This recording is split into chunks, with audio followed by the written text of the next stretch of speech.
আচ্ছা দেখুন এখানে লেখা আছে যে উদ্দীপকের বর্তনী কারেন্টের গেইন বিটা কত। আমরা জানি কারেন্ট গেইন বা হচ্ছে যে প্রবাহ লাভ এর সূত্র হচ্ছে যে বিটা ইকুয়াল টু প্রবাহ সংরক্ষণ বাই প্রবাহ সংরক্ষণ বাই বেস, বুঝছেন। এখানে আইসি মানে এটা হচ্ছে আইসি মানে হচ্ছে সি নাম্বারে কত আইসি কত মান দেওয়া আছে 1.5 মিটার এম্পিয়ার।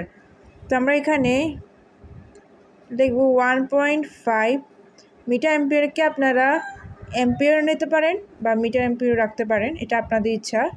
তো আমি এখানে মিটার এম্পিয়ারকে এম্পিয়ার নিয়ে গেলাম। আমরা জানি 1 মিটার এম্পিয়ার সমান 10⁻³ এম্পিয়ার। তো এখানে এর সাথে 10⁻³ গুণ করছি। এরপরে এখানে দেওয়া আছে আইবি সমান 0.03। তো এখানে 0.03 ইন্টু 10⁻³। তো এটা চলে যাবে, এখানে আমরা এম্পিয়ার নিলেও পারবেন, না নিলেও পারবেন, আনসার একই আসবে।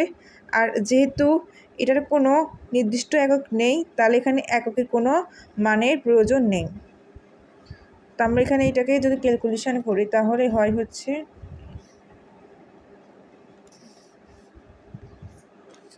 1.5 বাই 0.03। তাহলে দেখেন আনসার এখানে কিন্তু 50 দেওয়া, আমার আনসার আসে কত 50, দেখেন ঠিক আছে। তাহলে এটা বুঝলাম। এরপর হচ্ছে বেস প্রবাহ ও কালেক্টর প্রবাহ দ্বিগুণ করা হলে ভোল্টেজের গেইনের কীরূপ পরিবর্তন হবে।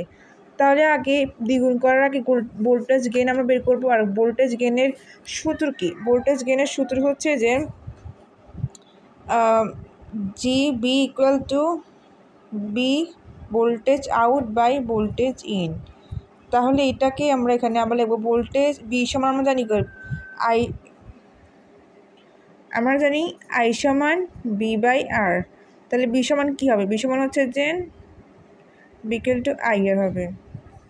তাহলে এখানে বি আউট হবে হচ্ছে বি ইন্টু ইন আর ইন্টু ইন।